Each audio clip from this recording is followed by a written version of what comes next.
কলকাতার অনেক কিছু নিয়ে অনেক রকম ইতিহাস আছে যেগুলো আমাদের কাছে অজানা। আজ আলোচনা করব কলেজ স্ট্রিটের বইপাড়া নিয়ে।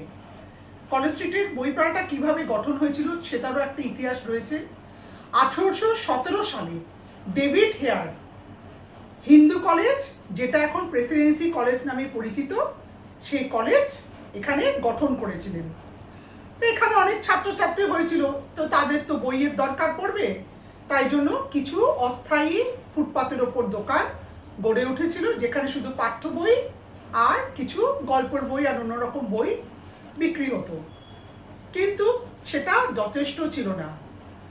তখন ঈশ্বরচন্দ্র বিদ্যাসাগরের মতন মানুষেরা দেখলেন যে সেই বই যথেষ্ট না, তাদের অসুবিধা হচ্ছে এই বইতে। তারা নিজেরা তখন প্রকাশনার দায়িত্ব নেন।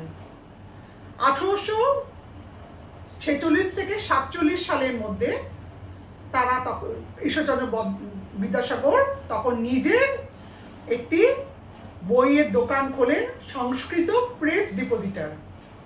তারপর ধীরে ধীরে আরও অনেক বইয়ের দোকান কলেজ স্ট্রিট মার্কেটে এরকম গড়ে ওঠে।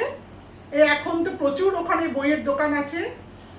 আনন্দ পাবলিশার্স, দেশ পাবলিশার্স, দেব সাহিত্য কুটির, আরও অনেক।